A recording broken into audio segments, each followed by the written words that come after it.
অনুভূতি শব্দকথায় আপনাদের স্বাগতম। আমার নিঃশব্দের ঘোর পর্ব ৪৯ প্রথম অংশ। ১ ঘণ্টা পূর্বে পার্টিতে কায়ান ও রিদিয়ার প্রবেশের পর থেকেই যেন পুরো আসরের কেন্দ্রবিন্দু হয়ে উঠেছে তারা। ব্যবসায়ী, কূটনীতিক, বিদেশি অতিথি সবার দৃষ্টিতেই কৌতূহল, মুগ্ধতা আর একরাশ বিস্ময়। কায়ানের পরনে ছিল কালো রঙের নিখুঁত কাটিংয়ের বেসপোক টম ফোর্ডের কাস্টম টেলার্ড টাক্সিডো, পায়ে চকচকে কালো পেটেন্ট লেদারের অক্সফোর্ড জুতো, আর কবজিতে প্যাটিক ফিলিপের ক্লাসিক ক্যালেট্রাভা। চুলগুলো জেল দিয়ে সেট করা, কিন্তু এই সব কিছুর ঊর্ধ্বে দৃষ্টি আকর্ষণ করছে কায়ানের নীলাভ চোখ। তবে চারপাশের জাঁকজমক, আলো, সুর আর অভিজাত কোলাহল যেন কায়ানের কাছে অস্তিত্বই হারিয়ে ফেলেছিল, কারণ তার সমস্ত মনোযোগ, সমস্ত অনুভূতি, সমস্ত অস্তিত্ব নিবদ্ধ ছিল কেবল একজনের ওপর, রিদিয়া। তার প্রশস্ত দৃঢ় হাত রিদিয়ার সরু কোমর জড়িয়েছিল এমন এক নির্ভীক অধিকারে, যেন নীরব ভাষায় উপস্থিত সবাইকে জানিয়ে দিচ্ছে এই নারী তার, শুধু তারই। কায়েনকে ঘিরে এগিয়ে আসতে লাগলেন শেখ হামদান আল নাহিয়ান নিজেই, আর একে একে তার পেছনে আরও অনেক বিশিষ্ট ব্যবসায়ীরা। হামদান সাহেব এগিয়ে আসলো একগাল হাসি নিয়ে। আহলান ওয়াসাহালান হাবিবি, mister Arslan, thank you so much. এই বলে তিনি কায়ানকে আলিঙ্গন করতে উদ্যত হতেই কায়ান মৃদু হাসল, কিন্তু তার আগেই অত্যন্ত স্বাভাবিক ভঙ্গিতে রিদিয়ার কোমর থেকে হাত সরিয়ে তার হাত ধরে নিজের আড়ালে সামান্য সরিয়ে নিল, যেন কোনো অনিচ্ছাকৃত স্পর্শও তার গায়ে না লাগে।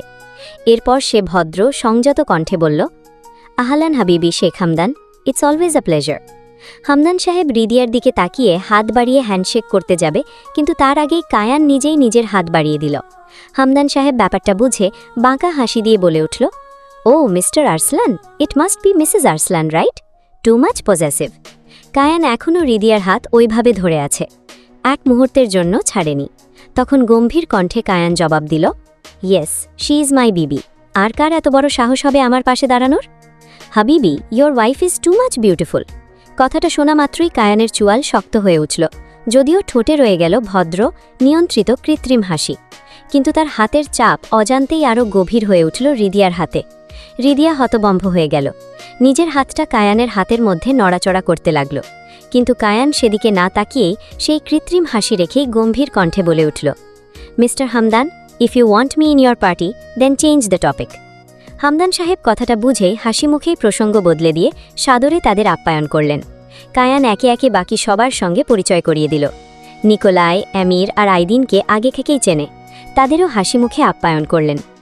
চারপাশে চলতে লাগলো আলাপ, পরিচয়, ব্যবসায়িক আলোচনা, কিন্তু এই সমস্ত ব্যস্ততার মাঝেও কায়ানের দৃষ্টি বারবার ফিরে আসছিল রিদিয়ার দিকেই, যেন শত মানুষের ভিড়েও তার চোখের একমাত্র গন্তব্য সেই। এদিকে তাদের পেছনে চলছে অন্য কিছু। খুশবু অবাক হয়ে নীলের উদ্দেশ্যে ভ্রু উঁচু করে বিড়বিড় করে বলে উঠল, এই তুমি এখানে কি করছো? নীল চোখ ঘুরিয়ে বলে উঠল, এইটা আমারও কোয়েশ্চেন, আমি এখানে কি করছি? কায়ান কাল আমায় এখানে আসার জন্য বলল, আমি অনেকবার মানা করেছিলাম, কিন্তু কায়ানের কথা মতো হ্যাঁ বলতেই হয়েছিল। আর আজ মিস্টার হামদানের ইনভাইটেশন কার্ডও আমার বাসায় রিসিভ হয়েছিল।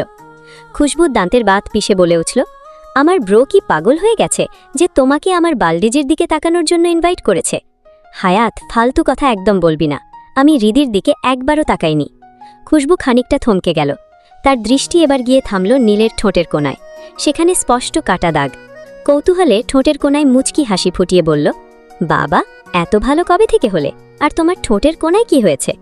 প্রশ্নটা শুনতেই নীলের সামনে ভেসে উঠল গত রাতের স্মৃতি। এক মুহূর্তের জন্য তার মুখের হাসি মিলিয়ে গেল। বুক ভরা দীর্ঘশ্বাস ফেলে সে নিচু স্বরে বলল, জানি না, শুধু এটুকু জানি, সব কিছু চাপা দেওয়ার চেষ্টা করছি। ঠিক তখনই কায়ানের কণ্ঠ ভেসে এলো। সে নীলের দিকে ইঙ্গিত করে শেখ হামদানের উদ্দেশ্যে বলল, মিস্টার হামদান, কি ভাবলেন নতুন কোম্পানির প্রজেক্ট নিয়ে? মিস্টার আরিয়ানকে আপনার বিডিএর প্রজেক্টটা দেওয়া যেতেই পারে, রাইট? কথাটা শোনা মাত্রই নীলের চোখ বিস্ময়ে বড় হয়ে গেল, যেন মুহূর্তের জন্য সে শুনতেই ভুল করেছে। অবিশ্বাস নিয়ে সে একবার কায়ানের দিকে, একবার হামদান সাহেবের দিকে তাকালো। রিদিয়াও বিস্ময়ে স্থির হয়ে গেল, তার দৃষ্টি অনবরত কায়ানের মুখে আটকে রইল, যদিও কায়ান তার দিকে না তাকিয়েও সেই দৃষ্টি অনুভব করছিল। সবার অগোচরে তার হাত ধীরে ধীরে রিদিয়ার শাড়ির আড়াল দিয়ে কোমরে গিয়ে থামল। রিদিয়া হালকা চমকে উঠল। এরপর রিদিয়ার কোমরে হাত স্লাইড করছে, অথচ কায়ান তখনও সম্পূর্ণ স্বাভাবিক ভঙ্গিতে শেখ হামদানের সঙ্গে কথা বলে চলেছে। শেখ হামদান হালকা হেসে বললেন, মিস্টার কায়ান, আপনার বলা মানে তো আমার মানতেই হবে, তাই না? না বলার তো কোনো রিজন নেই। এই বলে সে আবার নীলের দিকে তাকিয়ে হাত বাড়িয়ে বলে উঠলেন, কি বলেন মিস্টার আরিয়ান, কথা আগে বাড়ানো যাক তাহলে। নীল যেন এখনও বিশ্বাস করতেই পারছে না। সে একবার কায়ানের দিকে তাকাচ্ছে, একবার হামদান সাহেবের দিকে। এই প্রজেক্ট পাওয়া মানে খান গ্রুপ আবার নিজের সেই পুরনো রূপে ফিরে আসা। সে কিছুক্ষণ বিশ্বাস অবিশ্বাসের মাঝে দাঁড়িয়ে রইল। এরপর সাহস করেই তার কাঁপতে থাকা হাত বাড়িয়ে দিল হামদান সাহেবের দিকে। নীল কায়ানের দিকে একবার কৃতজ্ঞতার দৃষ্টি রেখে আবেগ মিশেল কণ্ঠে হামদান সাহেবের দিকে তাকিয়ে বলে উঠল, thank you so much, thank you, thank you. আমি জানি না আমি কি বলবো। হামদান সাহেব হাসতে হাসতে বলে উঠলেন, এখন কিছু বলতে হবে না মিস্টার নীল, আর যদি কিছু বলতে হয় কায়ানকে বলুন। এই মুহূর্তে শুধু পার্টি এনজয় করুন। নীল আর হামদান সাহেব কথোপকথনে ব্যস্ত হয়ে পড়তেই কায়ান রিদিয়ার দিকে তাকিয়ে মুচকি হেসে বলল, বিবি, এত কাপাকাপি করছো কেন? রিদিয়া কায়ানের দিকে তাকিয়ে বলে উঠল, আপনি নি। কিন্তু বাক্য শেষ হওয়ার আগেই কায়ান তাকে আলতো করে একটু নিরিবিলি কোণে নিয়ে গেল। তারপর তার ঠোঁটে নিজের তর্জনী ছুঁয়ে দৃঢ় কণ্ঠে বলল, কায়ান দেমির আরসলানের বউয়ের মুখে অন্য পুরুষের নাম কেউ শুনলে কি বলবে? রিদিয়া চোখ ঘুরিয়ে এক দীর্ঘ নিঃশ্বাস ছেড়ে বলে উঠল, আপনি আমাদের কোম্পানির জন্য এত বড় ডিসিশন কবে নিলেন? যখন তোর সো কল্ড কাজিন তোর দিকে আর তাকাবে না বলেছে তখন নিয়েছি। কথাটা শোনা মাত্রই রিদিয়ার মুখ উজ্জ্বল হয়ে উঠল। দু হাত বাড়িয়ে কায়ানের গলা জড়িয়ে ধরল। আজ আর তাকে পায়ের আঙুলে ভর দিতে হলো না, কারণ তার পায়ে শোভা পাচ্ছিল কালো জিমি চুয়ের পেন্সিল হিল। হিলের সামনে কালো সুয়েড ভেলভেটের ফ্যাব্রিকে মোড়ানো, আর গোড়ালিতে ঝলমলে ক্রিস্টাল খচিত স্ট্র্যাপ, যেন পাথরের নূপুরের মতো ঝলমল করছে। এরপর এক দুষ্টু হাসি হেসে ফিসফিস করে বলল, আর ইউ জেলাস শহর? কায়ান ঠোঁট কামড়ে মুখ অন্যদিকে ফিরিয়ে নিল। ঠোঁটের কোনায় ফুটে উঠল এক বাঁকা মোহময় হাসি। তারপর রিদিয়ার কোমর জড়িয়ে একেবারে কাছে টেনে নিয়ে বলল, নো ম্যাম, আমি চাই না আমার নাম জড়িয়ে আমার বিবিকে নিয়ে স্ক্যান্ডেল তৈরি হোক। রিদিয়া রাগ করে মুখ ফিরিয়ে নিজের হাত সরাতে গেল তার গলা থেকে, কিন্তু তার আগেই কায়ান তাকে আলতো করে নিজের সঙ্গে ঘুরিয়ে নিয়ে গেল ডান্স ফ্লোরের দিকে। চারপাশে তখন বাজছে মিষ্টি মায়াময় সুর। আলো ঝলমলে সেই পরিবেশে রিদিয়া বিস্ময়ে তাকিয়ে রইল তার দিকে। কায়ান মুখ নামিয়ে একেবারে তার কানের কাছে এসে নির্লজ্জ স্বরে ফিসফিস করে বলল, বিবি, আমাকে যদি এভাবে ছেড়ে দিস তবে আগলে রাখবি কাকে? আমি তো আগলে রাখতেই চাই, কিন্তু আপনি বারবার দূরে ঠেলে দেন। রিদিয়ার কণ্ঠে ছিল অভিমান আর চোখে ছিল একরাশ নীরব অভিযোগ। কথাটা শুনে কায়ান কিছুক্ষণ চুপ করে তার দিকে তাকিয়ে রইল, যেন তার চোখের গভীরে লুকিয়ে থাকা প্রতিটি অনুভূতি পড়ে নিতে চাইছে। সে আরও একটু ঝুঁকে এসে নরম অথচ দুষ্টু স্বরে বলল, ছাড়বি যাবি? একবার চারপাশে তাকিয়ে দেখ, কত চোখ অপেক্ষা করে আছে তোর শহরের এই দুই হাতের মাঝে জায়গা করে নেওয়ার জন্য। তবুও এই জায়গায় শুধু তুই আছিস, এবার চাইলে যেতে পারিস। কথাটা শুনেই রিদিয়া চারপাশে চোখ বুলিয়ে নিল। আর সত্যি, অসংখ্য নারীর দৃষ্টি কায়ানের ওপর স্থির, যেন চোখ দিয়েই তাকে গিলে ফেলতে চায়। সেই দৃষ্টিগুলোতে ছিল মুগ্ধতা, আকর্ষণ আর নিঃশব্দ আকাঙ্ক্ষা। মুহূর্তেই রিদিয়ার চোখে ঝলসে উঠল অধিকারে। সে চারপাশে এক তীক্ষ্ণ দৃষ্টি ছুড়ে দিয়ে কায়ানের দুই হাত আরও শক্ত করে নিজের কোমরে জড়িয়ে নিল। কায়ান সেই দৃশ্য দেখে নিজের ঠোঁট আলতো কামড়ে ধরল। চোখে মুখে খেলে গেল এক দুষ্টু তৃপ্ত হাসি। তার চোখে তখন স্পষ্ট, এই ঈর্ষাটুকুও তার ভীষণ প্রিয়। চারপাশে সবাই নিখুঁত স্যুটে সজ্জিত হলেও এমির যেন আলাদা করেই নজর কেড়ে নিচ্ছিল। তার পরনে ছিল ফিনফিনে ঢিলে ঢালা সিল্কের ওপেন নেক শার্ট, গলায় অনায়াস ভঙ্গিতে জড়ানো সরু স্লিম স্কার্ফ। খোলা বুকের রেখায় স্পষ্ট ফুটে উঠছিল তার সুঠাম গড়ন আর আঁকাবাঁকা ট্যাটু। সঙ্গে কালো ওয়াইড লেগ ট্রাউজার আর পায়ে চকচকে উইংটিড ব্রোগস। তাকে দেখে মনে হচ্ছিল যেন সদ্য কোনো র্যাম্প ওয়াক থেকে মডেল নেমে এসেছে। ঠিক তখনই পেছন থেকে ওয়াইনের গ্লাসে আলতো চুমুক দিতে দিতে আইদিন মুচকি হেসে বলে উঠল, হ্যাঁ রে এমু, তোরা দুজন জীবনে ঠিক হবি না? এমির ঠোঁট বাঁকিয়ে ভীষণ ভাব নিয়ে বলে উঠল, আমি ঠিক আছি, তুমি এই তোমার ব্রেনলেস শালিকে বলো। কথাটা কানে যেতেই জিনিয়ার চোখ দুটো রাগে জলজল করে উঠল। দাঁতে দাঁত পিষে বলে উঠল, এই কুমিরের বাচ্চা, ব্রেনলেস কাকে বললি? পাশ থেকে জারিয়া আর চোখে তাকিয়ে বলে উঠল, জিনি, তুই কিন্তু বাসায় নেই, মুখ ঠিক করে কথা বল।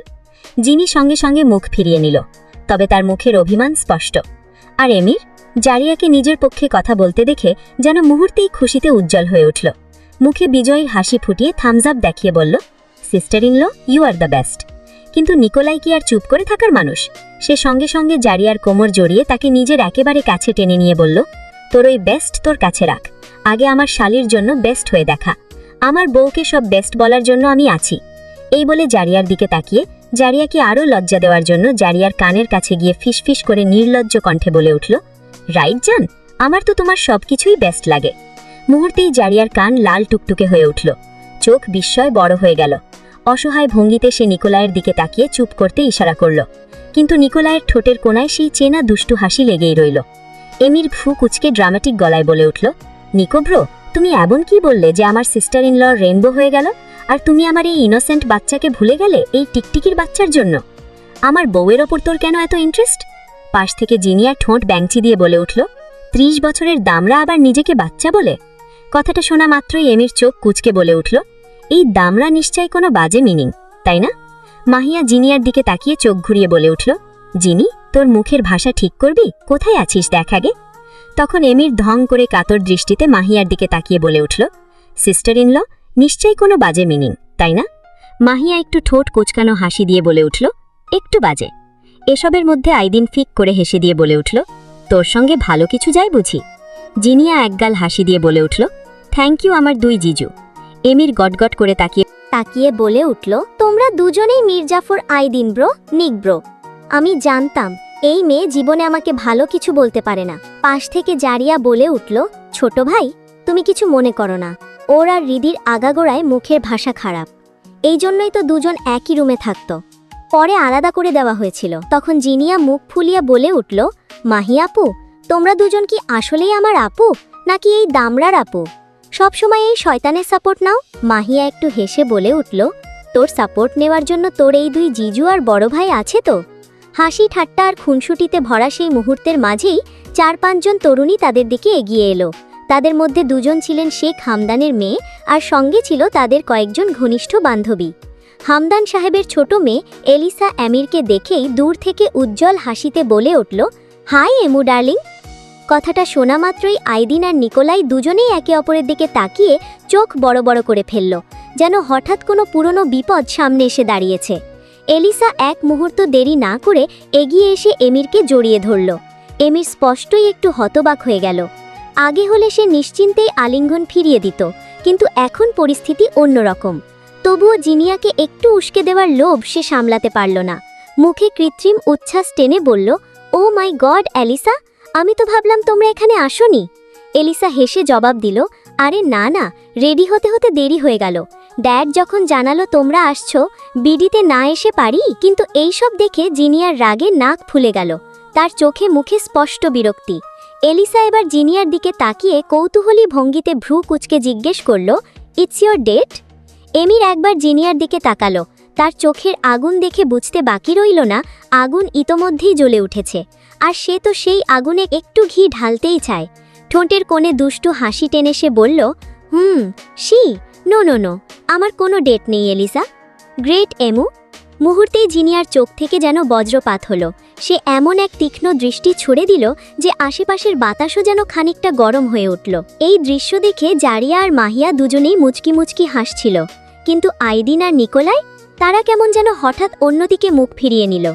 আলো ছায়ার আড়ালে মুখ লুকিয়ে রাখার সেই ব্যর্থ চেষ্টা নজর এড়াল না মাহিয়া আর জারিয়ার।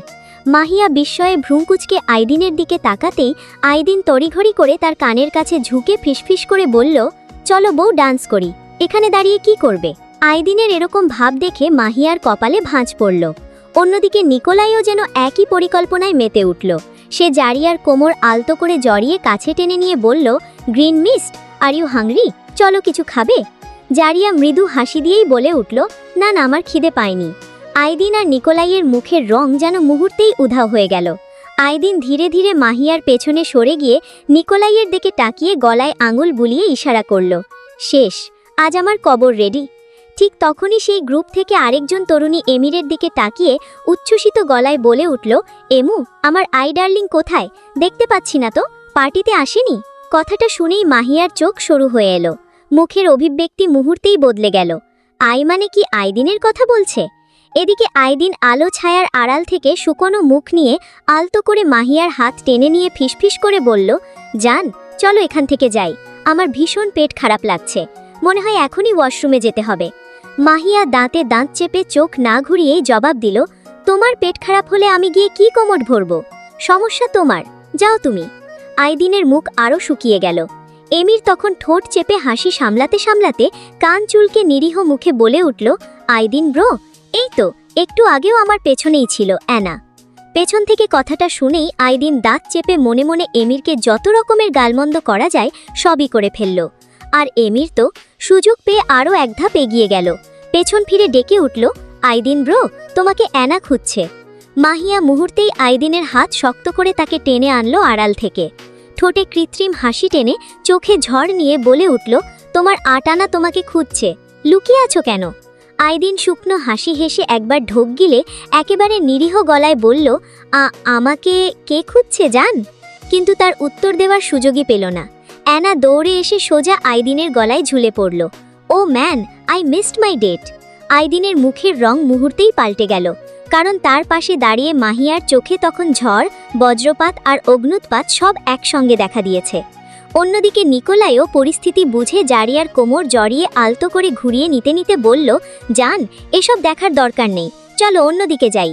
জারিয়ার কপালে ভাঁজ পড়ল, এই মানুষটা এখান থেকে যেতে চাইছে কেন? ঠিক তখনই শেখ হামদানের বড় মেয়ে দিলশা এগিয়ে এসে নিকোলাইয়ের সামনে দাঁড়ালো। তার আত্মবিশ্বাসী ভঙ্গি, পরিপাটি উপস্থিতি আর গাম্ভীর্য দেখেই বোঝা যায় সে একজন বিজনেসওম্যান। সে নিকোলাইয়ের দিকে তাকিয়ে বলল, আর্সলান কোথায় নিক? ওর সঙ্গে আমার একটু বিজনেস নিয়ে কথা ছিল। নিকোলাই নির্লিপ্ত গলায় উত্তর দিল, he is busy with his newly wedded wife. Dilsha ঠোঁটের কোণে মৃদু বাঁকা হাসি টেনে বলল, it seems you are also busy with your newly married life. অথচ একসময় কেউ একজন বলেছিল সে নাকি কখনোই বিয়ে করবে না। কথাটায় নিকোলাইয়ের মুখে স্পষ্ট অস্বস্তির ছাপ ফুটে উঠল। দিলশা এবার জারিয়ার দিকে তাকিয়ে বিদ্রুপ হাসি হেসে বলল, লিটল গাইম, your husband is too handsome, সামলে রেখো, মেয়েরা খুব সহজেই ওর প্রেমে পড়ে যেতে পারে। মুহূর্তেই নিকোলাইয়ের কণ্ঠ কঠিন হয়ে উঠল, Dilsha, don't cross your limits, just stay out of here. Dilsha শুধু এক চিলতে হাসি দিয়ে সরে গেল। আর সে যেতেই জারিয়া চোখ সরু করে নিকোলাইয়ের দিকে তাকালো। ক্যান ইউ এক্সপ্লেন হাবি? নিকোলাই গলা পরিষ্কার করল, মুখে অসহায় হাসি দিয়ে বলে উঠল, আই সোয়ার গ্রিন মিস্ট, আমরা আগে শুধু ফ্রেন্ডস ছিলাম, but after she proposed me multiple times, but I always reject her. কথা শেষ হতেই জারিয়া তার কোমর থেকে নিকোলাইয়ের হাত সরিয়ে দিল। তারপর একবারও পেছনে না তাকিয়ে সোজা হেঁটে চলে গেল। নিকোলাই তার পেছনে যেতে উদ্যত হতেই জারিয়া ফিরে কঠোর স্বরে বলল, একদম পেছনে আসবে না। নিকোলাই স্থির হয়ে দাঁড়িয়ে রইল, মুখ ফ্যাকাশে করে। এদিকে আইদিনও অ্যানাকে নিজের কাছ থেকে সরিয়ে দিয়ে অপ্রস্তুত হাসি হেসে বলল, actually Anna, I am married now. তারপর পাশে তাকিয়ে বলতে শুরু করল, and she is my wife. কিন্তু বাকিটা আর বলা হলো না, কারণ ততক্ষণে মাহিয়া মুখ ফিরিয়ে জারিয়ার পেছন পেছন চলে গেছে। আইদিন ও নিকোলাইয়ের মতো অসহায় মুখ নিয়ে দাঁড়িয়ে রইল। এদিকে জিনিয়া এখনও সেখানেই দাঁড়িয়ে, চোখে মুখে স্পষ্ট রাগ। এমির আর এলিসাকে একসঙ্গে দেখে তার ভেতরে যেন আগুন জ্বলছে। এমির জিনিয়ার রাগ বা বুঝেও এলিসার দিকে তাকিয়ে বলল, এলি ডার্লিং, এখানে খুব ভিড়, চলো ওদিকে যাই। দুজন একসঙ্গে সরে যেতেই আইদিন দাঁত চেপে ফিসফিস করে বলল, অ্যাজ হল, হিংসায় জ্বলে আমারটাও পুরো ম্যাশড পটেটো বানিয়ে দিল। ঠিক তখনই অ্যানা আবার এগিয়ে এসে বলল, your wife is gone, so let's. কিন্তু তার বাক্য শেষ হওয়ার আগেই জিনিয়া সামনে এসে দাঁড়ালো। চোখে রক্তিম আগুন, কণ্ঠে কঠোরতা নিয়ে বলে উঠল, এই বস্তি, তোর আইদিন জিজু তোকে বলল না হি ইজ ম্যারিড? তাহলে এত নাচানাচি কিসের? এখান থেকে বেরিয়ে যা। অ্যানা হতভম্ব হয়ে মুখ ফুলিয়ে বলল, হোয়াট? এই বস্তি মানে কি? জিনিয়া আরও এক পা এগিয়ে গেল। এই গার্বেজ, তোর এই পুরো দলের সঙ্গে এক্ষুনি বিদায় হ, নইলে আমার থেকে খারাপ কেউ হবে না। 1 মিনিটে আমার বোনকে ডাকবো, তারপর তোদের কেউ বাঁচাতে পারবে না। পাশে দাঁড়িয়ে আইদিন আর নিকোলাই একে অপরের দিকে তাকালো। দুজনেই বুঝতে পারছিল এই রাগের আসল কারণ অন্য কোথাও। আইদিন মুচকি হেসে বলল, নিকো, আমার শালিকে আমাদের বাঁচাচ্ছে নাকি নিজের রাগ ঢেনা দিচ্ছে? নিকোলাই দীর্ঘশ্বাস ফেলে হালকা হাসি নিয়ে বলল, Aidin, she can't accept it, but she already fell for our little brother. আইদিনের মুখে ধীরে ধীরে এক কোমল হাসি ফুটে উঠল। ইয়েস, আর দেখ, ওই ইডিয়েটটা আমার শালিকে কেমন জেলাসি ফিল করাচ্ছে। নিকোলাই মাথা নাড়ল, কর যা ভালো লাগে। এই করে যদি এই মেয়েকে নিজের ফিলিংস অ্যাকসেপ্ট করাতে পারে। চল এখান থেকে, নিজেদেরগুলো সামলাই। দুজনেই সেখান থেকে সরে গেল। মকটেল কাউন্টারের সামনে গিয়ে দেখে জারিয়া আর মাহিয়া পাশাপাশি বসে আছে। দুজনের মুখেই স্পষ্ট অভিমান। ঠিক তখনই খুশবুও এসে তাদের পাশে বসল। তাদের গম্ভীর মুখ দেখে সে ভ্রু কুচকে জিজ্ঞেস করল, আমার বাল্ডিংসদের মুড এত অফ কেন? মাহিয়া দূরে দাঁড়িয়ে থাকা মেয়েদের দিকে তাকিয়ে ঠান্ডা গলায় বলল, ওরা সব তোমার ভাইয়ের ডার্লিং। কথাটা শুনে খুশবু হেসে ফেলল, আরে ওদের নিয়ে মাথা ঘামাচ্ছ কেন? আমার ব্রোরা এত হ্যান্ডসাম, মেয়েরা তাকাবেই, এতে ওদের দোষ কোথায়? ঠিক তখনই নিকোলাই আর আইদিন এসে দাঁড়ালো তাদের সামনে। দুজনের মুখের অবস্থা এমন যেন পৃথিবীর সবচেয়ে কঠিন পরীক্ষায় বসতে যাচ্ছে। প্রয়োজনে বউদের মন ভোলাতে এখনই মেঝেতে গড়াগড়ি খেতেও তারা রাজি। আইদিন প্রথমেই মাহিয়ার সামনে দাঁড়িয়ে একেবারে অসহায় মুখে বলল, বউ, তুমি তো জানো আমি আগে কেমন ছিলাম। আমি তো কখনো কিছু লুকোইনি, তাই না? কিন্তু তোমার প্রতি অনুভূতি জন্মানোর পর আই সোয়্যার আর কোনো মেয়ের কথা আমি ভাবিনি, একবারও না। মাহিয়া মুখ ফিরিয়ে রইল, ঠোঁট শক্ত করে চেপে রেখেছে, যেন এত সহজে গলবে না। আইদিনের মুখটা আরও কুঁচকে গেল। অন্যদিকে নিকোলাই আর জারিয়ার মধ্যে তখন নিঃশব্দে চোখে চোখে অনেক কথা চলছিল। নিকোলাই আলতো করে জারিয়ার হাতটা নিজের হাতে নিয়ে অনুনয়ের সুরে বলল, গ্রিন মিস্ট, প্লিজ। তার কণ্ঠের সেই নরম আকুতি শুনেও জারিয়া মুখে কঠোরতা ধরে রাখার চেষ্টা করছিল। ঠিক তখনই আইদিন জারিয়ার দিকে তাকিয়ে মৃদু গলায় বলল, সিস্টার ইন ল, প্লিজ নিকোকে নিয়ে রাগ করে থেকো না, ও সত্যিই এসব থেকে দূরে ছিল। খুশবু তখন পুরো দৃশ্যটা দেখে হাসি চেপে রাখতে পারল না। সে মজা করে আইদিনকে বলল, ভাবা যায় আইদিন ব্রো, আগে কোনো মেয়ে একটু ভাব দেখালেই তুমি আর আমার ব্রো এক সেকেন্ডও দাঁড়াতে না, আর এখন বউয়ের রাগ ভাঙাতে এমন করুণ মুখ দানিয়ে দাঁড়িয়ে আছো। তার চোখে দুষ্টু ঝিলিক দিয়ে বলে উঠল, গ্রেট গ্রেট। আইদিন নাটকীয় ভঙ্গিতে বুক চেপে বলল, এঞ্জেল চুপ করো জানিম, বরং তোর বার্ডিজদের বোঝা যেন আর রাগ করে না থাকে, আর বিশেষ করে আমার বউকে বল আমার সাথে ডান্স ফ্লোরে যেতে। তার কথায় আশেপাশে চাপা হাসির রোল উঠল। মাহিয়ার ঠোঁটের কোণেও অজান্তেই একটুখানি হাসি ফুটে উঠল, যদিও সেটা লুকানোর যথাসাধ্য চেষ্টা করল। এদিকে সবার হাসি ঠাট্টা, অভিমান আর মান অভিমানের মাঝেও ডান্স ফ্লোরের এক কোণে যেন চলছিল একেবারেই অন্যরকম এক গল্প। কায়ান এখনও ধরে রেখেছে রিদিয়ার হাত। ঠিক তখনই সেখানে এসে উপস্থিত হলেন বাংলাদেশের অন্যতম শীর্ষ বিনিয়োগকারী মিস্টার খান, কদিন আগে যিনি কায়ানের জন্য পার্টি আয়োজিত করেছিলেন। কায়ানের সঙ্গে সৌজন্য বিনিময় করে তিনি যখন রিদিয়ার দিকে তাকালেন, তখনই যেন মুহূর্তের জন্য স্তব্ধ হয়ে গেলেন। আপনি আপনি তো সেদিন মিস্টার মার্কোর ফিয়াসে। বাক্যটা আর শেষ করতে পারলেন না, তার আগেই কায়ান নির্বিকার ভঙ্গিতে, যেন কথাটা আদৌ শোনেনি, রিদিয়াকে কাছে টেনে কপালে মৃদু চুম্বন এঁকে নরম গলায় বলল, বিবি, আর ইউ আনকমফোর্টেবল? রিদিয়া বিস্ময়ে কায়ানের দিকে তাকিয়ে রইল, আর মিস্টার খান, তিনি আর একটি শব্দও উচ্চারণ করলেন না। কায়ানের ঠোঁট থেকে উচ্চারিত বিবি শব্দটি আর সেই স্নেহভরা কপালে চুম্বন দুটোই যেন ওনাকে স্পষ্ট বুঝিয়ে দিল, এখানে আর কোনো প্রশ্ন করা মোটেই বুদ্ধিমানের কাজ হবে না। কিছুক্ষণ সৌজন্যমূলক আলাপের পর তিনি বিদায় নিলেন। তিনি চলে যেতেই রিদিয়া ভ্রু তুলে ঠোঁটে হালকা হাসি নিয়ে জিজ্ঞেস করল, তখন ওনার মুখ বন্ধ করতে চেয়েছিলেন, রাইট? কায়ান কোনো উত্তর দিল না, শুধু তার ঠোঁটের কোণে ফুটে উঠল সেই পরিচিত বাঁকা হাসি। ঠিক তখনই এক বিদেশিনী এগিয়ে এসে কায়ানের দিকে তাকিয়ে মুগ্ধ কণ্ঠে বলল, handsome wants to dance with me. কিন্তু রিদিয়া সে তীক্ষ্ণ দৃষ্টিতে মেয়েটির দিকে তাকিয়ে দৃঢ় স্বরে বলল, গেট আউট। বিদেশিনী অবশ্য এত সহজে পিছু হটার মানুষ নয়, তাই সে রিদিয়ার কথায় পাত্তা না দিয়ে কায়ানের দিকে তাকিয়েই বলল, এই টিনেজ গার্লের সঙ্গে কি করছো? You need a partner like me who matched your age. রিদিয়ার ধৈর্যের বাঁধ ভাঙতে আর এক মুহূর্তও বাকি ছিল না। সে কিছু বলতে যাবে, ঠিক তখনই কায়ান ঠোঁটে সেই নির্লজ্জ হাসি রেখে রিদিয়ার দিকে তাকিয়ে বলল, আউট। রিদিয়া মুহূর্তেই থমকে গেল। তার চোখে বিস্ময়, মুখে অভিমান আর ভেতরে রাগের আগুন চূড়ায় পৌঁছে গেছে। সে ভেবেই নিল কায়ান বুঝি তাকেই চলে যেতে বলছে। বিদেশিনীও বিজয়ীর হাসি হেসে বলল, look, he wants a mature girl like me, now you can leaves. রিদিয়া রাগে ফুঁসতে ফুঁসতে কায়ানের হাত ছাড়িয়ে চলে যেতে উদ্যত হল, কিন্তু তার আগেই কায়ান এক টানে তাকে নিজের বুকে টেনে নিল, শক্ত করে জড়িয়ে ধরল তার সরু মেধহীন কোমর। রিদিয়া ঠোঁট ফুলিয়ে চোখে আগুন নিয়ে বলল, ছাড়ুন আমাকে, যান আপনার ম্যাচিওর গার্লের সঙ্গে। কায়ান শুধু মৃদু হেসে তার নাকের সঙ্গে নিজের নাক আলতো করে ছুঁয়ে দিল। তারপর গভীর স্থির কণ্ঠে বিদেশিনীর দিকে না তাকিয়েই বলল, did not you hear what my বিবি সেড? শুনলেন না আমার বিবি কি বলল?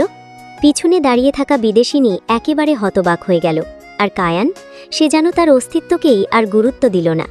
এক টানে রিদিয়াকে নিজের দিকে ঘুরিয়ে নিল সে। মুহূর্তেই রিদিয়ার পিঠ এসে ঠেকল কায়ানের প্রশস্ত বুকে।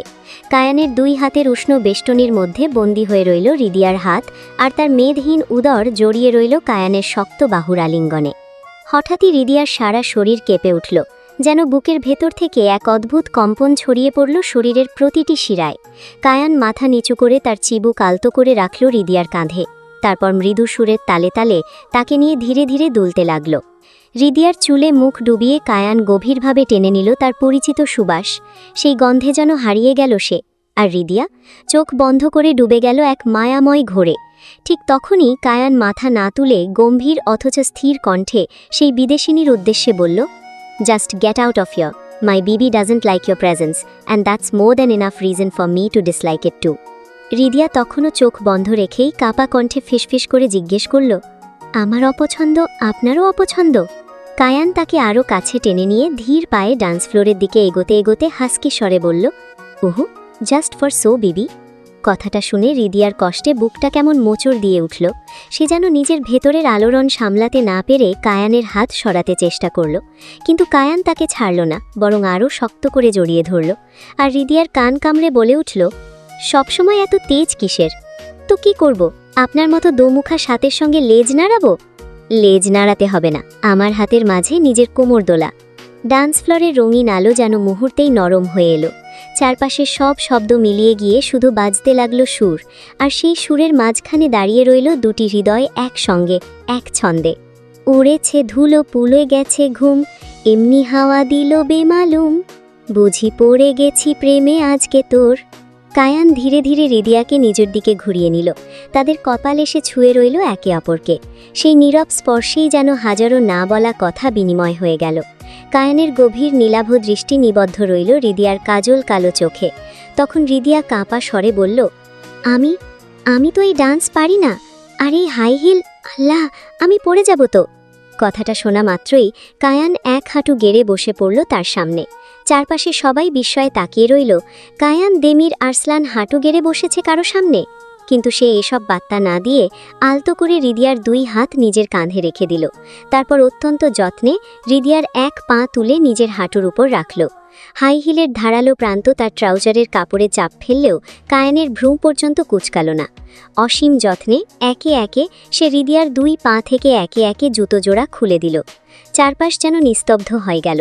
সবাই মুগ্ধ বিস্ময়ে তাকিয়ে রইল, আর হৃদিয়া, তার চোখ ভরে উঠল এক গভীর আবেগে। এমন যত্ন, এমন অনুভূতি সে যেন আগে কখনো অনুভব করেনি। মনের গভীর থেকে নিঃশব্দে একটি আবদার ভেসে উঠল, আল্লাহ, আমি শুধু এই মানুষটার ভালোবাসা চাই, আর কিচ্ছু নয়। কায়ান জুতো জোড়া যত্ন করে একপাশে সরিয়ে রেখে আবার উঠে দাঁড়ালো। তারপর হৃদিয়ার এক হাত নিজের হাতে ধরে তাকে একটু দূরে সরিয়ে দিল, আর পরমুহূর্তেই এক টানে আবার নিজের একেবারে কাছে টেনে আনল। সুরের সঙ্গে সঙ্গে তারা আবার দুলে উঠল, জানলা মনের খালি, তুই উড়ে তো এসে বস, চাইলে করে নেব তোর ইচ্ছে মতো আপোষ, নিজেকে পারছি না রাখতে আর, ইচ্ছেরা দিচ্ছে না থাকতে আর, নিজেকে পারছি না রাখতে আর, ইচ্ছেরা দিচ্ছে না থাকতে আর। সুরের তালে তালে হঠাৎই কায়ান হৃদিয়াকে শূন্যে তুলে নিল। হৃদিয়া বিস্ময়ে তার কাঁধ শক্ত করে আঁকড়ে ধরল। কায়ানের নাক ছুঁয়ে যায় তার উদরে। তার উষ্ণ নিঃশ্বাস হৃদিয়ার ত্বক ছুঁয়ে যেন শিহরণ ছড়িয়ে দিল সারা শরীরে। ধীরে ধীরে কায়ানের নাকের স্পর্শ উদর বুক ছাড়িয়ে উপরে উঠতে লাগল। তাকে আবার নিচে নামিয়ে আনল সে, কিন্তু তাদের ঘোর লাগা চোখের বন্ধন এক মুহূর্তের জন্য ভাঙল না। এরপর কায়ান হৃদিয়ার কোমর জড়িয়ে তাকে নিজের সামনে নিয়ে নিল। হৃদিয়া স্বতঃস্ফূর্তভাবে তার দুই হাত কায়ানের কাঁধে রেখে ভারসাম্য রাখল। কায়ান হালকা করে হৃদিয়ার বাঁকানো কোমর দুলিয়ে আবার তার পিঠ নিজের বুকের সঙ্গে মিশিয়ে দিল, যেন সে এই মুহূর্তকে নিজের ভেতর চিরদিনের জন্য বন্দী করে রাখতে চায়। হৃদিয়ার বুকের নিচে তার দুই হাতের বেষ্টনীর সঙ্গে কায়ান নিজের হাত মিশিয়ে ধীরে ধীরে সামনে ঝুঁকে পড়ল। তার ঠোঁট ছুঁয়ে গেল হৃদিয়ার কানের কাছে। এরপর মাদকতা মেশানো কণ্ঠে ফিসফিস করে বলল, just feel me and feel the rhythm বিবি। কথাগুলো শুনে হৃদিয়ার বুকের ভেতরটা কেঁপে উঠল। সে চোখ বন্ধ করল, নিজেকে পুরোপুরি সঁপে দিল সেই মুহূর্তের কাছে। পরক্ষণেই আবার সোজা হয়ে দাঁড়ালো কায়ান। তার বুকের থেকে আলাদা হতে দিল না হৃদিয়াকে। নিজের বুকের সঙ্গে আরও দৃঢ়ভাবে মিশিয়ে নিল সে, যেন তার সমস্ত অস্তিত্বের ঠিকানা এইমাত্র এই রমণী। হৃদিয়া পিঠ ঠেকিয়ে রইল কায়ানের প্রশস্ত উষ্ণ বুকে। তাদের দুজনের বুক ওঠানামা করছে তীব্র বেগে, গানের ছন্দে। সে এবার আলতো করে হৃদিয়ার আঙ্গুলের ফাঁকে নিজের আঙ্গুল জড়িয়ে দিল এক নীরব বন্ধনে, যেখানে ছিল অধিকার, আশ্বাস আর অগাধ নিঃশব্দ ভালোবাসা। কায়ান নিজের চিবুকটা আবারও এনে রাখল হৃদিয়ার কাঁধে। তার উষ্ণ নিঃশ্বাস ছুঁয়ে গেল হৃদিয়ার ঘাড়, আর তাতেই শরীর জুড়ে বয়ে গেল আবারও এক মৃদু শিহরণ। সুরের আবেশে এক অনায়াস ভঙ্গিতে সে রিদিয়াকে পেছন থেকেই শূন্যে তুলে নিল। মুহূর্তটা যেন থমকে গেল।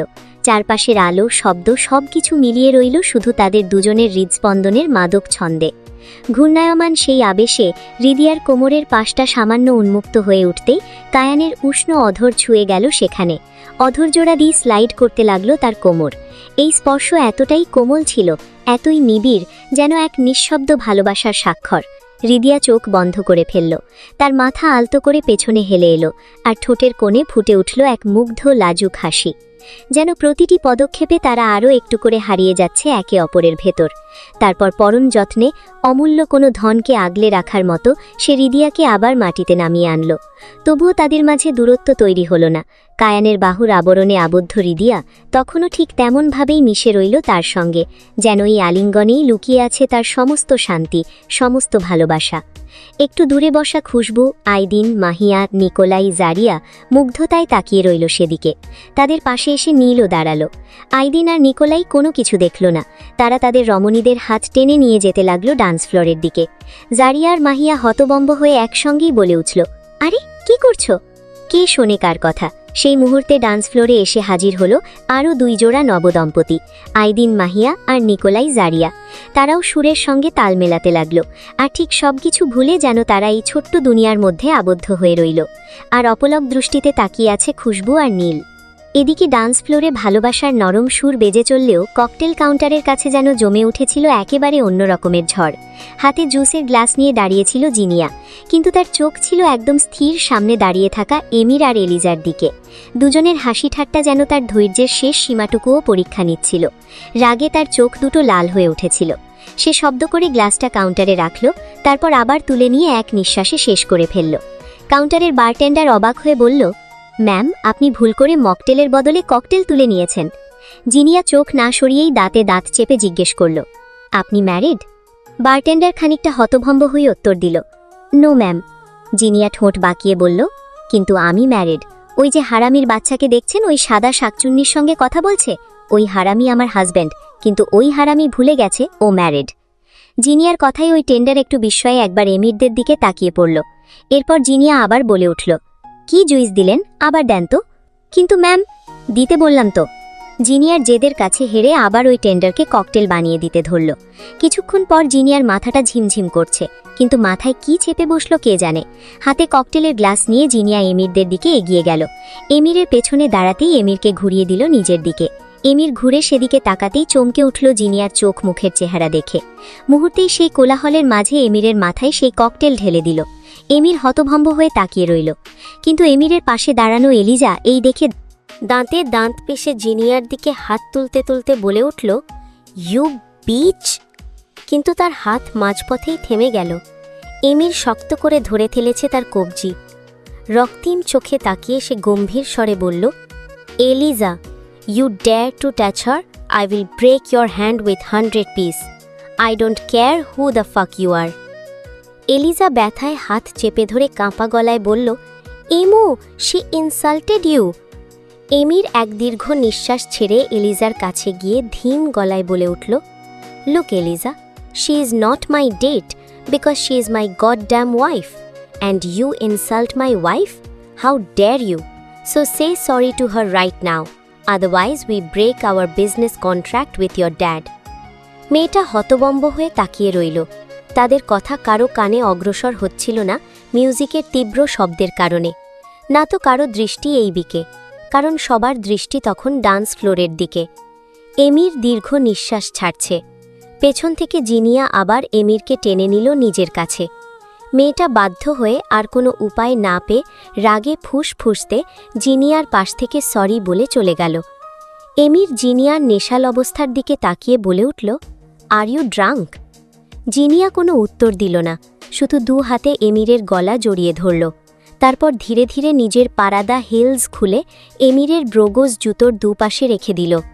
খালি পায়ে উঠে দাঁড়ালো এমিরের জুতোর ওপর। এমির যেন নিঃশ্বাস নিতেই ভুলে গেল। তার হৃৎস্পন্দন অস্বাভাবিক দ্রুত হয়ে উঠল। জিনিয়া নেশাভরা কণ্ঠে ফিসফিস করে বলল, হোল্ড মি। মুহূর্তেই এমিরের কাঁপা হাত দুটো জিনিয়ার মেদহীন কোমর জড়িয়ে ধরল। কাঁপা বিভোর কণ্ঠে সে বলল, কি করছো? মাই মিডনাইট ক্যাট? জিনিয়া কোনো জবাব দিল না, নিজের অধর দিয়ে বন্দি করে ফেলল এমিরের ওষ্ঠযুগল। এমিরের পুরো শরীর শিহরে উঠল, যেন সবকিছুই অবিশ্বাস্য। রাগ, অভিমান, আকর্ষণ আর এক অচেনা অনুভূতির মিশেলে জিনিয়া আলতো কামড়ে ধরল তার ঠোঁট। ঠোঁট সরিয়ে নেশাল কণ্ঠে সে বলল, I am your wife and you are my husband. এটা ভুলে গেছিলে? মনে করিয়ে দিলাম। এমির নিজের ঠোঁটের কোণা থেকে বৃদ্ধাঙ্গুল দিয়ে রক্ত মুছে ভারী নিঃশ্বাস ফেলে বলল, আই নিড মোর প্রুফ দেন। দেবে আমাকে আরও প্রুফ? পরের মুহূর্তেই জিনিয়া তার গলা জড়িয়ে এক চর বসিয়ে দিল। এমির আবারও বিস্মিত হল, কিন্তু সেই বিস্ময়ের মাঝেও তার ভেতর এক অদ্ভুত আনন্দের জন্ম নিল। জিনিয়া আবার তার ঠোঁট দখল করে নিল। এবার এমিরও সমান তালে সাড়া দিল। দুজনেই যেন একে অপরের মধ্যে হারিয়ে গেল। বেশ কিছুক্ষণ পর জিনিয়া ঠোঁট সরিয়ে দ্রুত শ্বাস নিতে নিতে বলল, ইটস এনাফ, নাকি আরও প্রুফ চাই? মুহূর্তেই এমির জিনিয়ার পৃষ্ঠদেশে হাত রেখে তাকে দুই হাতের সাহায্যে কোলে তুলে নিল। তাকে বুকে আগলে নিয়ে এগিয়ে যেতে যেতে মৃদু ঘোর লাগা কণ্ঠে বলল, ইয়েস ওয়াইফি, আই নিড মোর। কোলাহল পেরিয়ে প্রাইভেট সেকশনে পৌঁছতেই জিনিয়ার এমিরের গ্রীবায় নিজের ঠোঁটের উষ্ণতা ছড়িয়ে দিল। এমিরের ধৈর্যের বাঁধ ভাঙতে লাগল। তার চোখ ধীরে ধীরে বন্ধ হয়ে এলো, নিঃশ্বাস হয়ে উঠল আরও ভারী। জিনিয়া মুখ তুলে তার চোখের সামনে এনে মিটিমিটি হেসে বলল, আরও প্রুফ চাই হাজব্যান্ড? এমির গভীর শ্বাস ফেলে কোলে থাকা অবস্থাতেই তাকে দেওয়ালের সঙ্গে আলতোভাবে ঠেকিয়ে বলল, আমার তো আরও প্রুফ চাই my midnight cat, but you are not sober. তুমি হুঁশে নেই তো? দেন আমি কি করে জানলাম তুমি আমার হাজব্যান্ড? এমির নিজের ঠোঁট কামড়ে ধীরে জিজ্ঞেস করল, ভালোবাসো? জিনিয়া মৃদু স্বরে উত্তর দিল, জানি না, কিন্তু আমার তো কষ্ট হচ্ছিল ওই শাকচুন্নি যখন তোমার পাশে ছিল, এই যে এই বুকে। এই বলে সে এমিরকে আরও শক্ত করে জড়িয়ে ধরল। এমির জানত জিনিয়া এই মুহূর্তে পুরোপুরি হুঁশে নেই, কিন্তু তার প্রতিটি শব্দ ছিল নির্মল সত্য, আর সেই সত্যই এমিরের হৃদয়ে শান্তির আশ্রয় গড়ে তুলছিল। সে জিনিয়ার কপালে নিজের কপাল ঠেকিয়ে কর্কশ আবেগমাখা কণ্ঠে বলল, because baby you love me and I love you more than you thought. Baby, তুমি নিজেকে আমার কাছে যেদিন ধরা দেবে সেদিন তোমার সামনে এক পাগল প্রেমিককে দেখতে পাবে। জিনিয়া তার মুখ দু হাতে ধরে নাক ঘষে ঠোঁটের খুব কাছে এসে মৃদু স্বরে বলল, ধরা তো দিলাম, আর কত প্রুফ চাই? পরের মুহূর্তেই এমির তাকে ঘুরিয়ে পিলারের সঙ্গে আলতোভাবে ঠেকিয়ে দিল। গভীর আকুল স্বরে বলল, তুমি প্রুফ না দিলেও আমার পক্ষে আর সম্ভব নয়। I can't hold back anymore baby. এই বলে সে জিনিয়ার গলায় নিজের ঠোঁটের উষ্ণতা ছড়িয়ে দিল। জিনিয়া মাথা পেছনে ঝুঁকে গেল আর নিজের আঙুলগুলো দিয়ে জড়িয়ে ধরল এমিরের চুলে। চারপাশে নিস্তব্ধতা, শুধু তাদের দ্রুত শ্বাসের শব্দ। কিছুক্ষণ পর এমির তার গলা ছেড়ে ঠোঁট দিয়ে আবার জিনিয়ার অধর বন্দি করল। তারপর তাকে বুকে আগলে নিয়ে নেমে গেল প্রাইভেট সুইমিং পুলের উষ্ণ জলে। পানির শীতল স্পর্শ জিনিয়ার শরীরে লাগতেই তার উত্তেজনা ধীরে ধীরে প্রশমিত হল। ক্লান্ত নিশ্চিন্ত ভঙ্গিতে সে নিজের শরীরটা ছেড়ে দিল এমিরের বুকের ওপর। এমির তাকে আরও শক্ত করে জড়িয়ে ধরল। তারপর তার চুলে আলতো চুমু এঁকে ঠোঁটের কোণে মৃদু হাসি টেনে ফিসফিস করল, আহ ফাক বেবি, আমায় পাগল করে এখন ঘুমিয়ে গেলে? জানি না কাল সকাল আমার জন্য ঠিক কেমন হবে, তবে প্রতি সকালে তোমার ভালোবাসায় আমার দিন শুরু হবে। ডান্স ফ্লোরে অনুভূতির মায়াবী দোলা স্থিমিত হতে কায়ান আগের মতোই যত্নে রিদিয়ার পায়ে জুতো পরিয়ে দিল। সেই স্পর্শে ছিল এক অদ্ভুত মমতা, এক নীরব অধিকার। সেখান থেকে বেরিয়ে এসে সে রিদিয়াকে জারিয়াদের পাশে একটা বড় গোল টেবিলের চেয়ারে বসিয়ে দিয়ে নরম স্বরে বলল, ডোন্ট গো এনিওয়্যার, আমার পুরনো এক ফ্রেন্ডের সঙ্গে একটু বিজনেস রিলেটেড কথা বলতে হবে। রিদিয়া মৃদু মাথা নাড়ল, কিন্তু ঠিক তখনই হামদান সাহেবের বড় মেয়ে এসে কায়ানের সামনে দাঁড়ালো। ঠোঁটে সৌজন্য মাখা হাসি টেনে সে বলল, হাই বাডি, নাইস পারফরমেন্স। কায়ানও ভদ্র হাসিতে জবাব দিল, আপনার কাছেই যাচ্ছিলাম ম্যাম। মুহূর্তেই রিদিয়ার দৃষ্টি তীক্ষ্ণ হয়ে উঠল, যেন এক হিংস্র বাঘিনী শিকারের দিকে নজর রাখছে। তার পাশে বসে থাকা জারিয়ার চোখও কুঁচকে গেল, সঙ্গে মাহিয়ারও। আইদিন আর নিকোলাই তখন সেখানে নেই, তারা আবার জিনিয়াকে খুঁজতে গেছে। মেয়েটা কোথায় উধাও হয়েছে কে জানে। আর খুশবু ও নীল নিজেদের চিরচেনা ঝগড়া করতে করতেই বাইরে চলে গেছে। দিলশা কায়ানের কাঁধের পাশ দিয়ে উকি মেরে রিদিয়ার দিকে তাকিয়ে হালকা হেসে বলল, বিউটিফুল, বাট লায়লার সঙ্গে তোর কেমিস্ট্রি আলাদা ছিল, আর আমার সঙ্গে? কথা শেষ করার আগেই দিলশার দৃষ্টি গিয়ে থামল জারিয়ার চোখে, কিন্তু কায়ান শুধু এক ফিকে হাসি হেসে সামনে এগিয়ে যেতে যেতে বলল, can you please stop this nonsense Dilsha and follow me. Kayan সেখান থেকে চলে যেতেই দিলশাও তার পিছু নিল, কিন্তু লায়লা নামখানা যেন রিদিয়ার বুকের গভীরে হঠাৎ করেই এক অদৃশ্য শলাকা হয়ে বিঁধে গেল। যে বাস্তবতা থেকে সে কিছুক্ষণ আগেও দূরে সরেছিল, সেই বাস্তবতার মুখোমুখি যেন আবার দাঁড় করিয়ে দিল এই একটি নাম। এক মুহূর্ত আগেও চারপাশের এই জাঁকজমক, এই আলোর উচ্ছ্বাস তাকে মোহিত করছিল, অথচ এখন সবকিছুই যেন দম বন্ধ করা এক অচেনা আবরণ। রিদিয়া ধীরে ধীরে চেয়ার ছেড়ে উঠে দাঁড়ালো, তারপর জারিয়ার দিকে তাকিয়ে বলল, আপু, আমি একটু আসছি। জারিয়া সঙ্গে সঙ্গে প্রশ্ন করল, কোথায় যাচ্ছিস? তোকে না বড় ভাইয়া কোথাও যেতে মানা করল? রিদিয়া ঠোঁটে জোর করে একটুখানি হাসি এনে বলল, আমি একটু চোখে মুখে পানি দেব, আমার কেমন যেন লাগছে, আমি এক্ষুনি চলে আসব। পাশ থেকে মাহিয়া উদ্বিগ্ন কণ্ঠে বলল, খুব শরীর খারাপ লাগছে কি? তাহলে বললি না কেন বড় ভাইয়াকে? আমি যাই তাহলে তোর সঙ্গে। রিদিয়া দ্রুত মাথা নেড়ে বলল, না না মাহিয়া আপু, এই পাশেই তো, আমি আসছি এক্ষুনি, তোমরা বসো। এই বলে রেস্টরুমের দিকে এগিয়ে গেল। পেছন থেকে জারিয়া বলে উঠল, তাড়াতাড়ি আসবি কিন্তু। ওদিকে রিদিয়া তাড়াহুড়ো করে যেতে গিয়েই হঠাৎ কারো সঙ্গে ধাক্কা লেগে গেল। না তাকিয়েই সে বলে উঠল, সরি। তারপর আর এক মুহূর্তও না থেমে সামনে এগিয়ে গেল। পেছনে দাঁড়িয়ে থাকা লোকটি তার চলে যাওয়া দেখে মুগ্ধ কণ্ঠে ফিসফিস করে বলল, wow, brown hair girl, you are too pretty. কিন্তু রিদিয়া ঘুরেও তাকালো না। ঠিক তখনই সেই লোকটির সঙ্গে আবার আরেকটি অবয়বের ধাক্কা লাগল। সে বিরক্ত হয়ে চিৎকার করে উঠল, ওয়েটার হয়ে আমার গায়ে ধাক্কা দিস? কিন্তু ওয়েটার কোনো জবাব দিল না, শুধু ধীরে পেছন ফিরে এমন এক দৃষ্টি ছুড়ে দিল যাতে শীতল ভয় মিশেছিল। তারপর নিঃশব্দে সে রিদিয়ার পিছু নিল। আর রিদিয়া, সে কিছুই টের পেল না। রেস্টরুমে ঢুকে ঠান্ডা পানির স্পর্শে মুখ ভিজিয়ে নিল সে, যেন বাহ্যিক প্রশান্তির আড়ালে অন্তরের আকস্মিক ঝড়টাকে সামলানোর এক ব্যর্থ চেষ্টা। মাথা তুলে আয়নার দিকে তাকাতেই নিজের প্রতিচ্ছবিকে তার অচেনা লাগল। চোখের গভীরে জমে থাকা অস্থিরতা, ঠোঁটের কোণে লুকিয়ে থাকা কষ্ট, সবকিছুই স্পষ্ট। এই সমস্ত অনুভূতির ভিড়ে সে কিভাবে ভুলে গেছিল সেই নাম, সেই অস্তিত্ব, যে একসময় কায়ানের জীবনের অবিচ্ছেদ্য অংশ ছিল। আজ যদি লায়লা বেঁচে থাকত, তবে কি আজ মিসেস আরসালান নামটি এত সহজে তার পরিচয়ের সঙ্গে জুড়ে যেত? নাকি এই স্থান, এই ভালোবাসা, এই অধিকার সবকিছুই যেন অন্য কারো জন্য নির্ধারিত ছিল? একের পর এক প্রশ্ন তার হৃদয়কে বিদীর্ণ করতে লাগল। চোখের কোণে জমে থাকা অশ্রু আর বাঁধ মানল না, টপ টপ করে গড়িয়ে পড়ল গাল বেয়ে। দুই হাত শক্ত করে মার্বেলের কাউন্টার টপ আঁকড়ে ধরল সে, যেন ভেঙে পড়া নিজেকে শেষবারের মতো সামলে রাখার চেষ্টা করছে। অন্যদিকে কায়ান গম্ভীর মুখে দিলশার সামনে দাঁড়িয়েছিল, তার চোয়াল শক্ত, দৃষ্টি বরফ শীতল। একজন স্টাফকে ইশারা করতেই সে এসে কায়ানের হাতে একটি চুরুট ধরাল। কায়ান ধীরে ধীরে চুরুটে আগুন ধরিয়ে এক টান নিল, তারপর ধোঁয়ার কুণ্ডলি বাতাসে ছড়িয়ে দিয়ে দিলশার দিকে তীক্ষ্ণ দৃষ্টিতে তাকালো। মিস দিলশা, তুই কি ভুলে গেছিস আমি কে? দিলশা ভ্রু কুঁচকে বুকের সামনে হাত গুটিয়ে বিস্মিত স্বরে বলল, হোয়াট ডু ইউ মিন কায়? কায়ানের ঠোঁটে এক শীতল হাসি ফুটে উঠল। Don't try to play victim card. আমার কার সঙ্গে কে কেমিস্ট্রি ভালো লাগতো আর কার সঙ্গে না, এটা বলার অধিকার তোকে কে দিয়েছে? দিলশা বিন্দুমাত্র পিছু হটল না। ইউ লাভড লাইলা কায়? ওই মেয়ের সৌন্দর্য দেখে নিজের লেট ফিয়ন্সিকে ভুলে গেলি? কথাটা শেষ হতেই কায়ানের কণ্ঠ বজ্রের মতো গর্জে উঠল। Don't say another word. আমি খুব ভালো করেই জানি তুই কি করতে চেয়েছিলিস, আর তুই এখানে কেন এসেছিস সেটাও জানি। তাই নিজের ভালোর জন্য নিকর আশেপাশে তোকে যেন আর না দেখি।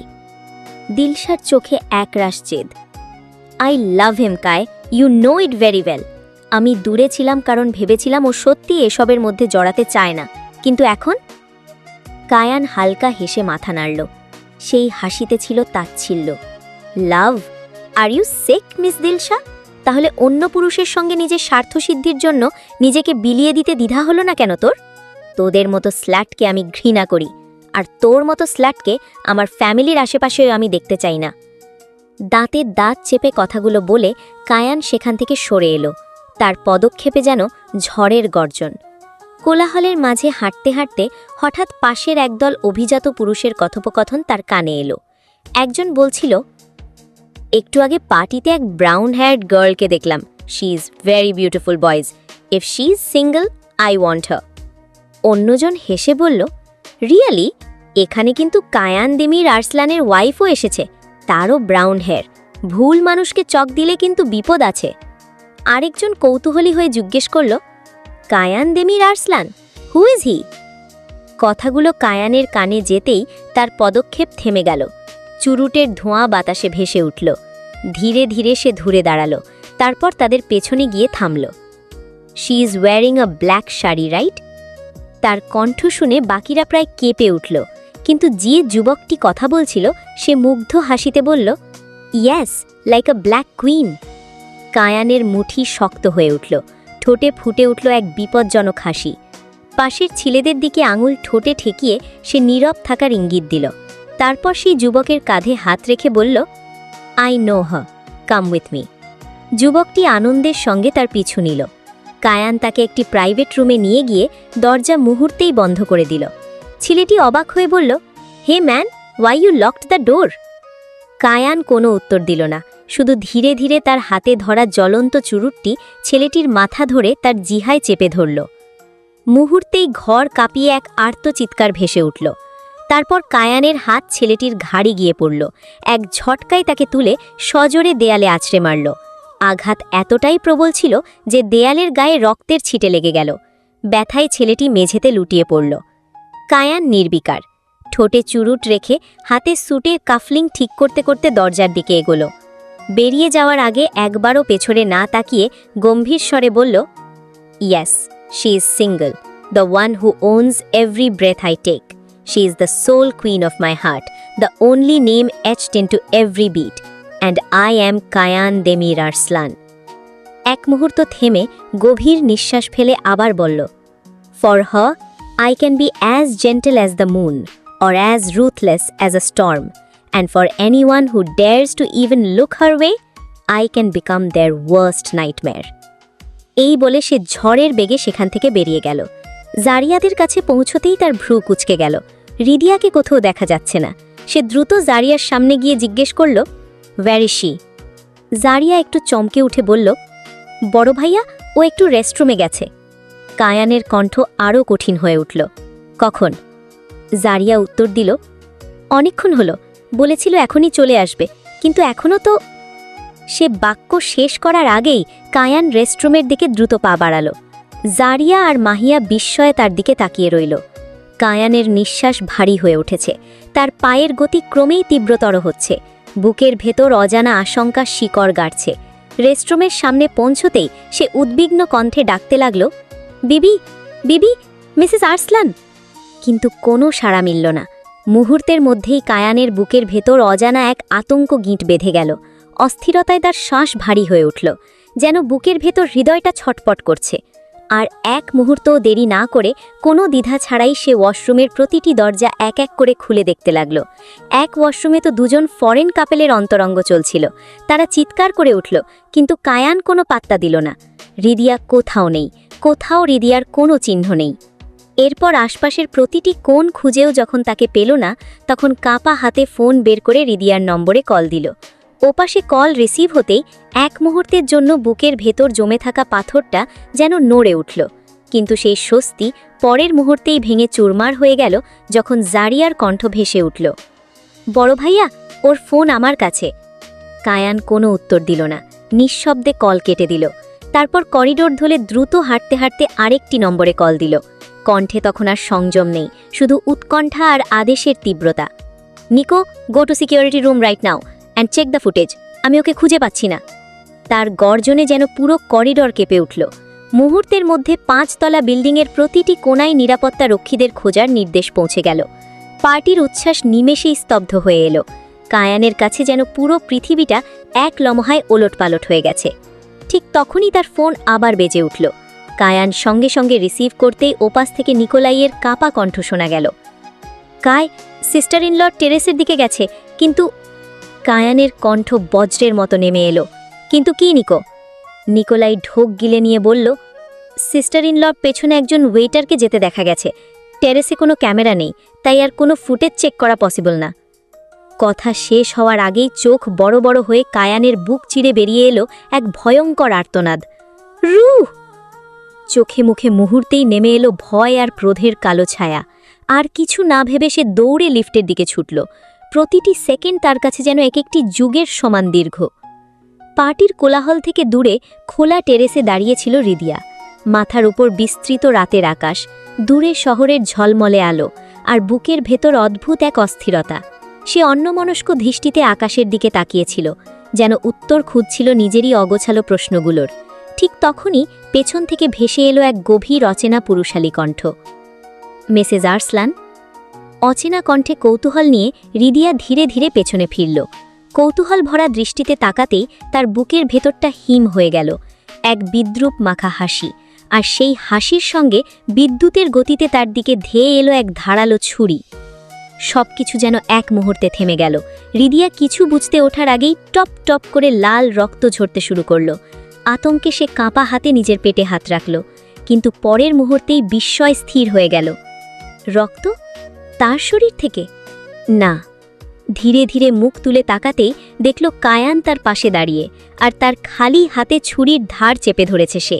তার তালু চিরে রক্ত গড়িয়ে পড়ছে, লাল হয়ে উঠেছে পুরো হাত। চোখ দুটো জ্বলছে আগুনের মতো, দাঁতে দাঁত চেপে গর্জে উঠল, ইউ ফাকিং বাস্টার্ড! কায়ানের রক্তাক্ত হাত দেখে রিদিয়ার বুক মোচড়ে দিয়ে উঠল, চোখ ভরে গেল অশ্রুতে। ওটা ছেড়ে দিন প্লিজ! কণ্ঠ ভেঙে গেল তার। এক মুহূর্তও দেরি না করে সে আততায়ীকে সজোরে ধাক্কা দিল। লোকটি টাল সামলাতে না পেরে ছিটকে পড়ল। তারপর কাঁপতে কাঁপতে কায়ানের হাত থেকে ছুরিটা সরিয়ে দিল। কিন্তু আততায়ী উঠে পালাতে উদ্যত হতেই কায়ানের ভেতরের সমস্ত সংযম ভেঙে গেল। মেঝেতে পড়ে থাকা ছুরিটা তুলে নিয়ে সে হিংস্র বাঘের মতো ঝাঁপিয়ে পড়ল লোকটার ওপর। তাকে মাটিতে ফেলে বুকের ওপর চেপে বসল। রক্তাক্ত হাতে দিকবিদিক ভুলে একের পর এক ঘুষি বর্ষণ করতে লাগল চোখে, নাকে, মুখে। প্রতিটি আঘাতে যেন তার সমস্ত ভয়, ভালোবাসা আর ক্রোধ একসঙ্গে বিস্ফোরিত হচ্ছিল। পাগলের মতো বারবার ফিসফিস করে বলতে পারল, আমার হৃদয়ে ছুরি চালাবি? বল, আমার হৃদয়ে ছুরি চালাবি? আমার দুনিয়া ধ্বংস করবি? আমার দুনিয়া ধ্বংস করবি? তার কণ্ঠ জড়িয়ে যাচ্ছিল, তবুও থামছিল না। লোকটা নেতিয়ে পড়ল মুহূর্তেই। ঠিক তখনই সেখানে ছুটে এলো নিকোলাই, আইদিন, নীল, খুশবু, মাহিয়া, জারিয়া এবং নিরাপত্তারক্ষীরা। রিদিয়া কাঁদতে কাঁদতে কায়ানকে থামাতে এগিয়ে গেল, কিন্তু কায়ান ঝটকা দিয়ে তার হাত সরিয়ে দিল। রিদিয়া পড়ে যেতে নিলে, কিন্তু তখনই খুশবু, জারিয়া আর মাহিয়া তাকে ধরে ফেলল। নিকোলাই সামনে এগিয়ে এসে বলল, কায়, ওয়েট। হোয়াই? কায়ান মাথা তুলে এমন এক দৃষ্টি ছুঁড়ে এমন এক গর্জন শুনল, যাতে নিখুঁত উন্মাদনা আর দাউ দাউ ক্রোধ ছিল। তার গর্জন যেন রাতের নীরবতা চিরে দিল। কায়ান যেন আর মানুষ ছিল না, ছিল এক উন্মত্ত ঝড়। পরের মুহূর্তেই সে আততায়ীর দুই চোখের ওপর ঝুঁকে পড়ল। তার রক্তাক্ত দুই হাতের দুই আঙুল দিয়ে এমন নির্মম শক্তিতে লোকটার চোখের মধ্যে ঢুকিয়ে দিল যে চারপাশে সবাই আতঙ্কে জমে গেল। লোকটার আর্তচিৎকার ছিন্ন ভিন্ন করে দিল রাতের নিস্তব্ধতা। সেই বিভীষিকাময় দৃশ্য দেখে জারিয়া আর মাহিয়া চিৎকার করে উঠল। নীল ভয়ে কেঁপে উঠে মুখ ভিড়িয়ে নিল। আইদিন নিকোলাইয়ের পাশে এসে দাঁড়াল। কাঁধে হাত রেখে গভীর নিঃশ্বাস ফেলে নিচু গলায় বলল, no one can stop him, just leave him. না শেষ করা পর্যন্ত স্টপ হবে না। ওর মাথায় এখন কিছু যাবে না। বাস্টারটা কে কে পাঠিয়েছে জানতেও পারা যাবে না আর। নিকোলাই নিঃশব্দে মাথা নাড়ল, তার চোখেও উদ্বেগের ছাপ স্পষ্ট। এভরিথিং ইজ মেসড আপ, ওদের নিচে নিয়ে যা, ওরা ভয় পাচ্ছে। কিন্তু রিদিয়া এক পাও নড়তে পারল না। তার চোখ থেকে অনবরত জল গড়িয়ে পড়ছে। সামনে সে যেন নিজের পরিচিত কায়ানকে নয়, এক উন্মত্ত বিধ্বংসী রূপকে দেখছে। কায়ান থামেনি, ওইভাবেই আততায়ীর চোখের মধ্যে আঙুল ঢুকিয়েই মার্বেলের মেঝেতে মাথায় বাড়ি দিতে লাগল। সাদা মার্বেলের চারিদিকে রক্ত ছিটে গেল। লোকটার আর কোনো শব্দ নেই। কিছুক্ষণের মধ্যেই লোকটার শরীর সম্পূর্ণ নিশ্চল হয়ে গেল। হয়তো শেষ নিঃশ্বাসটাও ত্যাগ করেছে। নিথর দেহতাকে সে মার্বেলের মেঝেতে বারবার আছড়ে ফেলতে লাগল। রিদিয়া কাঁদতে কাঁদতে কায়ানের দিকে এগোতে চাইলে খুশবু দ্রুত তাকে ধরে ফেলল। না বালডিজ, এখন যেও না।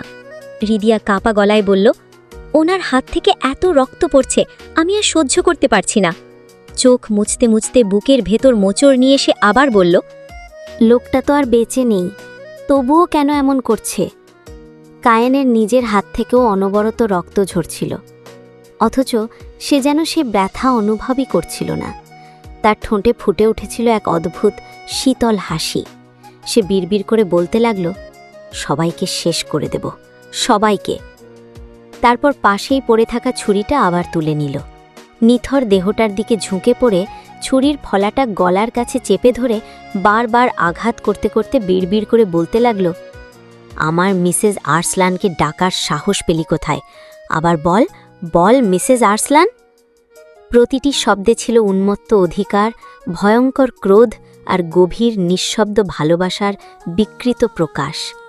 অবশেষে তার হাত থেকে ছুরিটা খসে পড়ল। হঠাৎ করেই যেন শরীরের সমস্ত শক্তি নিঃশেষ হয়ে গেল।